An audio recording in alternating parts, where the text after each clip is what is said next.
Gaurnagar RD block পরিদর্শনের সাংসদ কৃতি সিং দেববর্মন। উন্নয়ন প্রকল্পের অগ্রগতি পর্যালোচনা।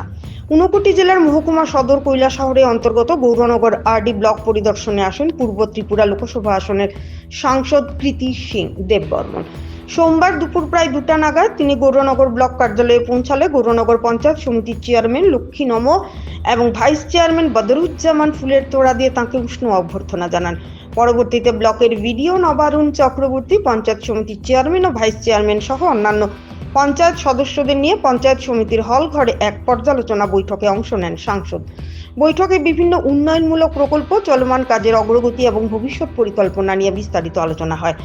আলোচনা শেষে সাংসদ কৃতি সিং দেববর্মন জানান, মূলত চলমান উন্নয়ন প্রকল্পগুলির অগ্রগতি পর্যালোচনা করা হয়েছে এবং ভবিষ্যতে কি কি উদ্যোগ গ্রহণ করা যেতে পারে তা নিয়েও আলোচনা হয়েছে। তিনি বলেন, এখনো কিছু কাজ বকেয়া রয়েছে এবং চলতি বছরে বাজেট বৃদ্ধি পেলে সেই কাজগুলি দ্রুত সম্পন্ন করা সম্ভব হবে।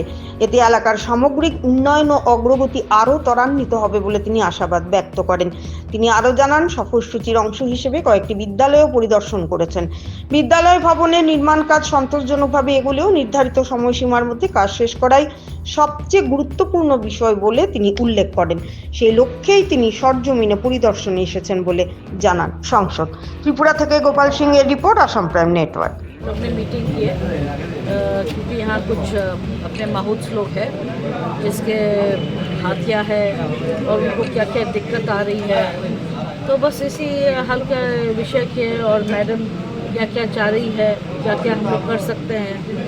तो हम लोग सब रुके में उम्मीद है कि इस साल ये लोग थोड़ा सा बजट अगर बढ़ा के दे तो बहुत सारे काम है जो हम लोग अपना गोमती अपना ऊनाकोटी डिस्ट्रिक्ट में कर सकते हैं।